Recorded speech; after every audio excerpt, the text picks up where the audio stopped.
Voice of Tamil 24. கடந்த சில ஆண்டுகளில் தனுஷ், ஐஸ்வர்யா, ரஜினிகாந்த் மற்றும் ஜேவி பிரகாஷ் சைந்தவி விவாகரத்து திரையுலகில் பெரும் பரபரப்பை ஏற்படுத்தியது. இது குறித்த செய்திகள் கிட்டத்தட்ட அனைத்து ஊடகங்களிலும் வெளியானது.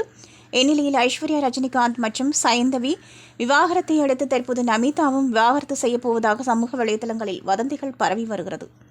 தமிழ், தெலுங்கு ஊடகங்களிலும் நமீதா தனது கணவர் வீரேந்திர சௌத்ரியை விவாகரத்து செய்யப்போவதாக கூறப்பட்டுள்ளது.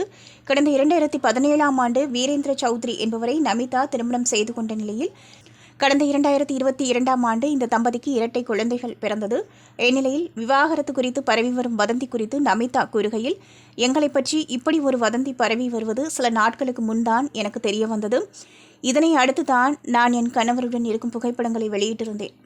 அப்படியும் இந்த விவாகரத்து வதந்தி நிற்பது போல் தெரியவில்லை. ஆனால் சினிமாவில் நடிகையான பிறகு ஏராளமான வதந்திகளை நான் பார்த்துவிட்டதால் இதை ஒரு பொருட்டாக நான் எடுத்துக்கொள்ளவில்லை. எனது கணவரும் இதை பற்றி கவலைப்படவில்லை. வதந்தி செய்திகளை பார்த்து நாங்கள் சிரித்து கொண்டோம் என்று கூறியுள்ளார். இதனையடுத்து நமீதா தனது கணவரை விவாகரத்து செய்ய போவதாக வெளியான செய்திகள் முழுக்க முழுக்க வதந்தி என்பது உறுதி செய்யப்பட்டுள்ளது. நீங்க பார்த்துட்டு இருக்கிறது Voice of Tamil 24. Like, share and subscribe.